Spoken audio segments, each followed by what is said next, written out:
E aí, galera? Então, estamos aqui aproveitando esse recurso para que vocês não parem de estudar, tá? Eu vou seguir aqui gravando vídeo, mas é apenas nesses momentos de choque de horário e eu vou seguir a mesma metodologia que eu utilizo no Google Meet, né? Nos nossos encontros virtuais ao vivo.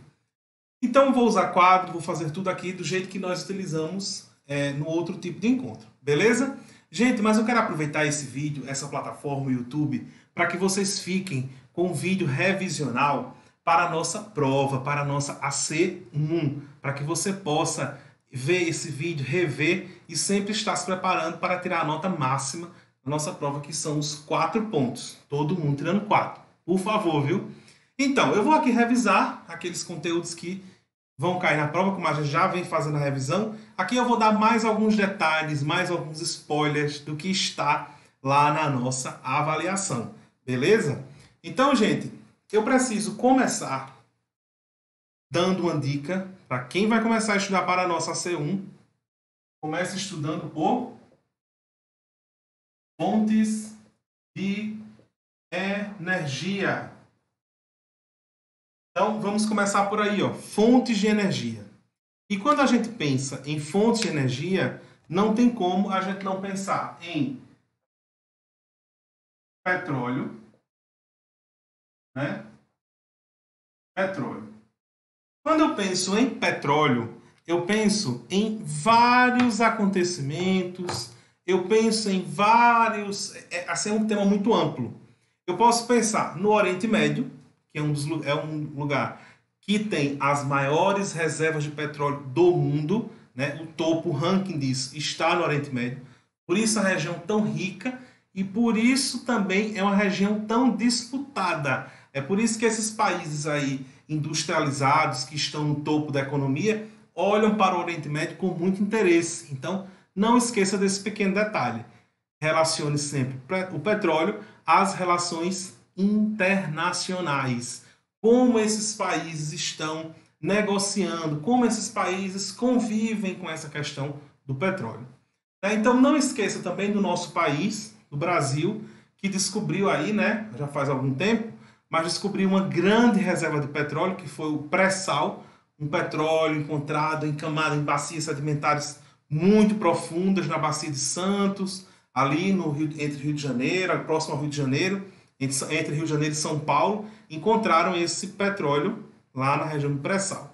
A gente também não pode esquecer de alguns acontecimentos importantes, como alguns submarinos norte-americanos que passaram pela região do pré-sal.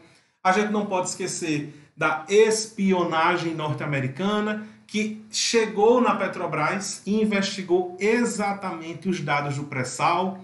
Então, para vocês terem ideia de como o petróleo, de como esse tema, fonte de energia, é precioso, tá? O petróleo, ele está sempre aí nas provas de vestibular, seja no Enem ou nos principais vestibulares do país. Não vai marcar bobeira, tá? Olha, então a gente começa pensando o seguinte: fontes de energia, eu tenho que lembrar do petróleo, mas eu também tenho que lembrar de um contexto histórico. E eu tenho que lembrar que esse petróleo ele se torna a grande fonte de energia quando ele vai se tornar, ó, no século, meados aí do século XIX. O que era que estava acontecendo, professor, nesse século, que eu não estou lembrado? Vou te dizer agora. Aqui, ó. Segunda Revolução Industrial. Segunda Revolução Industrial. Então, primeira Revolução Industrial, século XVIII, acontecendo ali, focada na Inglaterra, né? A utilização do carvão mineral, um combustível fóssil. Também é importante a gente lembrar isso, ó. Petróleo também é um combustível fóssil. Por isso que dizem, né, que a primeira e segunda revolução industrial são as revoluções da fossilização, porque eles utilizam tanto o carvão mineral, era um combustível fóssil, quanto o petróleo também é um combustível fóssil.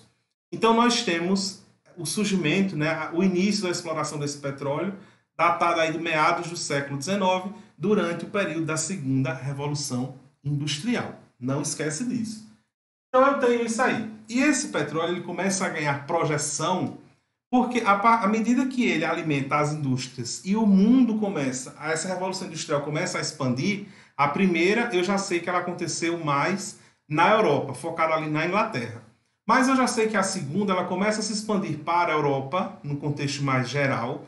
Ela também começa a se expandir para Japão e Estados Unidos. E aí a gente começa então uma busca, né, incessante por petróleo para alimentar as indústrias. E assim eu não comprometo a produção dessas mercadorias, consequentemente, eu não comprometo a minha economia. Beleza? Entenderam aí? Deixa eu ver aqui como é que eu estou indo no tempo. Estou indo bem? Bom, aí eu tenho o seguinte. Tem uma frase de um árabe que ele diz assim: a era da pedra acabou não porque as pedras acabaram. E a era do petróleo vai acabar não porque o petróleo vai acabar. Aí nós temos que lembrar o seguinte: terceira revolução industrial, século XX, a revolução das inovações, do high-tech, da alta tecnologia, ela começa a trazer também algumas novidades. E uma das novidades são as chamadas novas fontes de energia. Tá?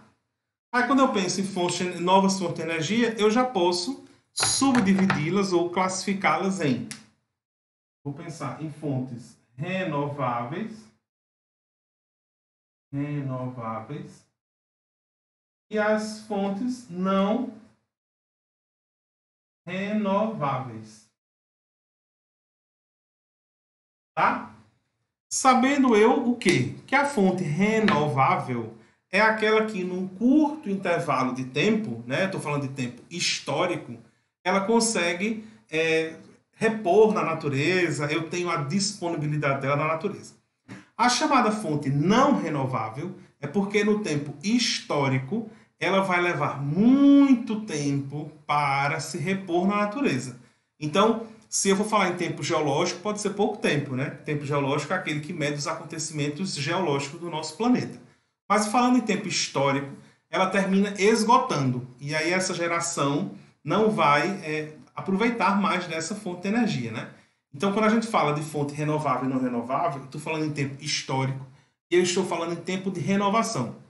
Então, uma pode levar aí 100, 200 anos para repor. Posso até falar que seria um exemplo de uma renovável, ou ela está se repondo todos os dias. Mas eu também posso falar das não renováveis, aquelas que levam milhares de anos para se repor na natureza. Então, uma que leva aí 10, 15, 100, 1000 anos para repor na natureza seria uma fonte não renovável. Beleza? Bom, mas aí quando eu vou falar dessas fontes, novas fontes de energia, eu tenho que citar algumas, né? Porque qual foi a frase do árabe? A era da pedra acabou, não porque as pedras acabaram. Aí, qual a relação disso com o petróleo? A era do petróleo pode acabar, não porque o petróleo vai acabar, mas sim porque novas fontes de energia vão surgir. Então, olha, eu posso falar aqui, por exemplo, da energia de fonte hidroelétrica. Fonte de energia hidroelétrica. Então, é uma fonte de energia renovável. Eu estou utilizando o curso de um rio. Eu vou barrar o curso desse rio. Promovo, então, eu vou alagar, né, um lado desse rio inteiro. E do outro, ele vai agora funcionar a partir de mecanismos artificiais. Quando o ser humano abrir as comportas, a água continua no seu curso normal. Quando ele não abrir, simplesmente não tem água do outro lado. Isso são algumas críticas que são feitas a esse modelo. Por isso que ele não é visto como uma fonte de energia limpa, porque ele causa muitos impactos ambientais. A energia hidroelétrica. E é uma das principais fontes de energia do nosso país, né? A gente tem que lembrar disso também. Então eu posso falar de energia hidroelétrica, posso falar de energia solar, né? Então eu tenho as chamadas placas, né? Essas placas fotovoltaicas que a gente vai colocar nos telhados, nas casas, né? No caso das casas ou indústrias, geralmente colocam nos telhados e a partir disso elas vão captando, né, essa energia que vem pelos raios solares, esse aquecimento vai movimentar os átomos que estão ali nessas placas e eles conseguem produzir energia a partir disso. Só que ainda a energia é um pouco cara. Hoje em dia já tem até popularizado mais. Nós já encontramos com mais facilidade empresas que trabalham com esse tipo de energia, com instalação desse tipo de energia. As placas estão mais baratas. Você já consegue ver na paisagem urbana várias casas, vários edifícios que utilizam a placa de energia solar. Aí você tem uma grande redução na sua conta de energia, porque você passa, inclusive, a fornecer energia, né? Tem gente que produz tanta energia com as suas placas que termina sobrando energia. E essa energia ela volta para a rede elétrica. Então você continua assim, sua energia continua conectada ao poste, né, à empresa que fornecer energia. Mas simplesmente você vira um fornecedor também. E aí você tem grandes descontos. É um investimento a longo prazo. Quando você pensa em custo-benefício, vale a pena fazer sim investimento nessas placas fotovoltaicas de energia solar. Então é mais um tipo de energia que pode sim estar substituindo aí o petróleo. Bom, eu posso falar ainda em energia eólica. Quando eu falo em energia eólica e também falando da solar, antes de a gente seguir, né, deixar a solar ali. Quando eu falo energia solar e eólica, o Nordeste brasileiro, a região aqui que eu chamo de Caatinga, pós-Planalto da Borborema, tem se destacado no Brasil, tá? Muita atenção nisso aí. Com a produção, com grandes usinas de energia solar e grandes usinas de energia eólica, tá? Nós temos os chamados aerogeradores instalados no Planalto da Borborema. Nós temos com a usina de Canoas, a chamada usina de Canoas. Nós temos também grandes fazendas que estavam aí há anos sofrendo com os longos períodos de estiagem, então com a chamada seca, né? Então grandes fazendas que estavam sofriam muito com isso, não conseguia plantar, não conseguia ter gado porque não tinha alimento para o gado, não tinha água, e simplesmente fazendas que hoje se transformaram em grandes usinas de energia solar, tá? Então a região Nordeste e o nosso estado tem se destacado muito nesses novos tipos de energia. Beleza? Então aqui a energia eólica vai sim utilizar os aerogeradores, né? Esses aerogeradores utilizam-se a dinâmica desses ventos para poder gerar energia, né? Transformar energia mecânica em energia elétrica. E a partir desse movimento, gira uma turbina, essa turbina vai gerar essa energia. Então, o nosso país ele tem um grande potencial eólico. É importante lembrar disso. Por quê? Porque nós temos uma grande faixa litorânea. Essa faixa litorânea permite que você aproveite esses ventos, essa brisa.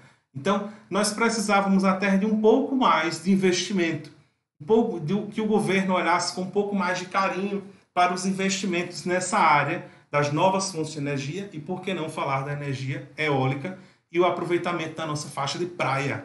Beleza?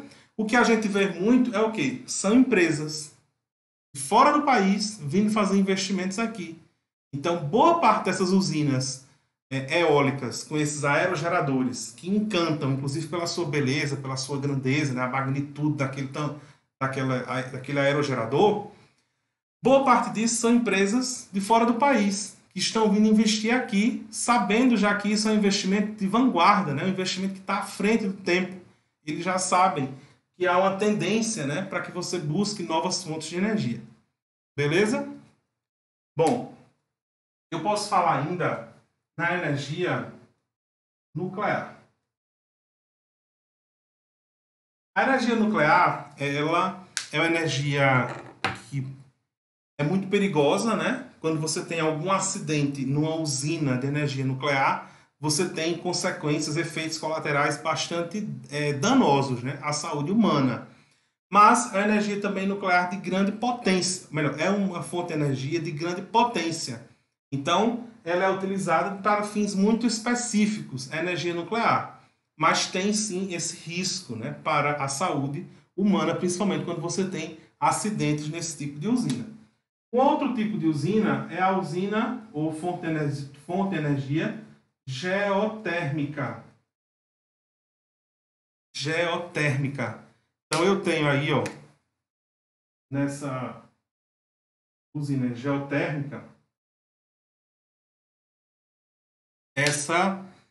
o aproveitamento, geralmente é colocado isso em lugares próximo a vulcões, né, próximo a encontro de placas, onde eles conseguem aproveitar o calor que sai do próprio planeta. Então eles aproveitam esse calor da região interna do nosso planeta para a produção de energia. É a chamada energia geotérmica. Mas é uma energia difícil.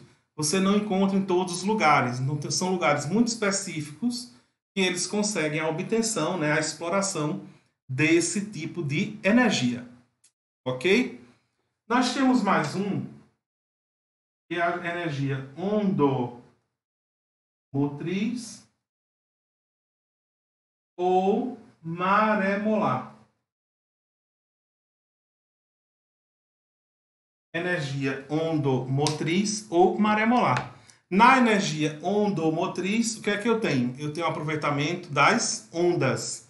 Então, a partir do aproveitamento dessas ondas, eu tenho aí essa energia, a fonte de energia chamada ondomotriz. Então, eles colocam uma espécie de boias. Aqui no nosso país, nós temos a usina de Pecém, que fica no Ceará. É um tipo de usina ondomotriz. Uma das grandes críticas a esse tipo de usina é o alto custo. São usinas muito caras. Então, a energia produzida nesse tipo de usina ainda seria uma energia pouco viável, financeiramente falando. Não seria interessante esse tipo de energia, porque a energia ficaria muito cara. Mas isso aí são estudos, né? São inícios, são testes. Já viram que é possível o aproveitamento do movimento aí das ondas do mar para a retirada, né? Para a exploração de energia, para a produção, aliás, de energia. Um outro tipo é a maré molar, que vai aproveitar o movimento das marés. O sobe e desce das marés, eles aproveitam nesse movimento aí da maré, eles movimentam turbinas, a água vai passando por caminhos, aí movimenta turbinas, e a partir disso eles produzem energia também. Beleza? Gente, então, isso aqui tudo para explicar, para contextualizar a frase do cara lá, do árabe, dizendo que a era das pedras acabou não porque as pedras acabaram, mas porque novas técnicas, né? O ser humano desenvolveu novas técnicas, novas habilidades, novas ferramentas, substituindo o uso da pedra. No nosso caso aqui, falando de petróleo, a era do petróleo ela pode acabar ou ela caminha para um fim ou para uma diminuição do uso. Por quê? Porque o petróleo está acabando? Não, não é bem isso. Mas sim porque está surgindo uma grande quantidade, né? Aqui eu nem falo de todas, porque os estudos já avançaram muito nisso. Mas aqui ó, já temos uma grande quantidade de novas fontes de energia que podem se dividir entre renováveis e não renováveis. Lembrando que eu estou falando do tempo de reposição dessa energia na natureza. A renovável, aquela que se repõe num curto intervalo de tempo. A não renovável, aquela que leva muito tempo para se repor, para se recompor ali na natureza. Ok? Estamos matando aí já, deixa eu ver, já matamos aí boa parte da prova. Vou falar nisso, né? Nós estamos caminhando para os 4 pontos. Olha o print, ó. Faz aí o print, faz seu mapa mental, aproveita. Gente, olha, uma outra coisa que eu tenho dado, umas dicas, né, com relação às provas, não somente minhas, mas também Enem, é o seguinte: não adianta aluno dominar conteúdo, somente conteúdo, não adianta mais. Não é mais assim que se faz prova. Prova se faz com interpretação de texto. Você tem que interpretar o texto, você tem que resolver uma situação, problema, e você tem que dar um resultado, né? Alternativa. Qual é o caminho para aquela situação, problema. Então, muito cuidado. Os textos que aparecem na sua prova, e eu estou falando de textos verbais e não verbais, tá? Então, isso tudo é texto. Aproveitem, são os chamados facilitadores. Vá treinando, porque quando você chegar no Enem, você vai precisar, sim, dessa habilidade de dominar a leitura e interpretação de texto. Leitura é uma coisa, interpretação é outra. Então, o que a gente vê muitas vezes na prova, né, quando a gente vai corrigir e vê que o resultado às vezes não é aquilo que a gente está esperando, foi simplesmente uma falta de leitura. São alunos que participam da aula, são alunos que respondem corretamente na aula, mas na hora da prova, quando lê, não conseguem interpretar corretamente a questão. Então, muito cuidado. Leia a questão com calma. São apenas 4 questões, vocês terão um bom tempo para resolver essas questões. Leia com muito cuidado. Todos os textos, todos os facilitadores que você encontrar na sua prova. Seja na minha prova, seja lá no Enem, se você for treinar esse ano, que eu espero muito que tenhamos um grande número de treineiros, né? Quem treina com certeza sai na frente. Isso aí é uma coisa natural, tá? Isso não é uma adivinhação, não é nada. Quem treina com certeza tem resultados melhores. Ok, gente? Vamos então dar continuidade. Deixa eu ver aqui o tempo. Estamos indo bem. Então, já dominei fontes de energia. Já sei aqui, já estou apto para responder qualquer questão com relação a esse tema. Um outro tema que eu quero chamar a atenção de vocês também está dentro dessa questão de fonte de energia, mas é falando da usina de Belo Monte. Né? É uma usina construída aqui no nosso país, está aí entre uma das maiores usinas do mundo, né? Está aí no ranking das maiores usinas do mundo. É uma usina que gerou muita polêmica. Eu sugiro que você dê uma assistidazinha no YouTube, algum vídeo falando sobre usina de Belo Monte. Você vai ver algumas das polêmicas que envolvem essa construção dessa usina. É uma mega usina que alagou, né? Eu sei que uma usina hidrelétrica ela barra o curso de um rio. Então, quando ele barrou isso aí, alagaram 2 cidades, tiveram que construir outras cidades para que essas pessoas fossem morar nesse outro lugar. Gerou um impacto social enorme. Né? Nós temos ainda impactos ambientais. Então, essa área alagada, né, você causa um impacto na biodiversidade, no ecossistema desse lugar. Então, dá uma olhadinha, dá uma pesquisada sobre usina de Belo Monte. Mas aí também busque as vantagens, busque também os pontos positivos. Nós temos uma reserva energética. Tá? Ela é uma usina capaz, né, de alimentar o nosso país com um pouco mais de tranquilidade. Então, a justificativa para a construção da usina de Belo Monte é você ter uma estrutura energética capaz, suficiente, de aguentar um futuro. Mas não é um futuro muito longo, mas assim, um futuro a curto prazo, que nós estamos cada dia construindo mais indústrias. Eu não sei agora pós-pandemia, porque a coisa deu uma bagunçada, né? Mas nós vínhamos investindo muito em indústrias, então aumento da indústria, aumento das cidades, e isso tudo vai aumentando a demanda por energia. Então, uma usina desse tamanho, desse porte, tem os impactos negativos, tem os impactos positivos. Eu peço que você foque nos impactos positivos e negativos para que você possa responder a questão na nossa prova, tá? Então, não deixe de estudar um pouco sobre usina hidrelétrica de Belo Monte. Beleza, gente? Um outro tema que eu já falei com vocês na sala e eu quero chamar a atenção é, sabe o quê? Uma coisinha chamada horário de verão. O horário de verão, ele tem, recentemente, né, passado, ele foi banido. Tiraram aqui do Brasil. O nosso atual presidente, ele sancionou uma lei que extinguia o horário de verão.